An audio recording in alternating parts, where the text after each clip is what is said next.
I was listening to a Manly P. Hall lecture the other day, and the title of the lecture is "The Earth is the Lord's and Fullness Thereof." And this comes from a Bible verse, Psalm 24:1, which pretty much explains that the earth belongs to the Lord, and we are living in it, right?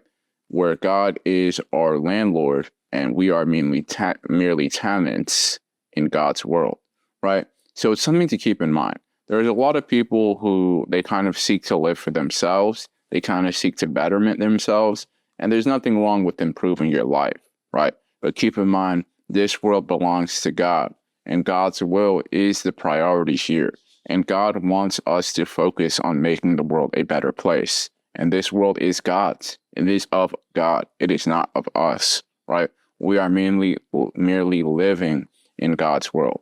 And once someone kind of grasps the idea that we are living in God's world and we are of God and this world is of God, we mainly just stop focusing on living for ourselves and we focus more on living for God. And we mainly focus on fulfilling God's will of making this world a better place and kind of living for Him and taking action to continuously make this world a better place for God and living for God, right?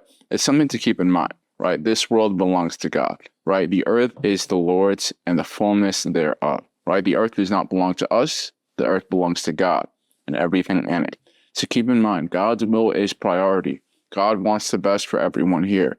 And once you take that initiative and you decide that you're going to live for God, right? And you're going to realize all this land, all this property, it all belongs to God. You're going to realize that God wants you to be a good person. God wants you to become the best version of yourself. God wants you to contribute to the betterment of mankind. And if you're living in God's world and you are a creation of God and everything in here belongs to God, right? I think everyone could find benefit by living their life for God and fulfilling God's will, given that everything belongs to God. So keep in mind, everything in this world belongs to God. This world belongs to God. And therefore, a lot of people would find benefit fulfilling God's will and life purpose that He set out for you.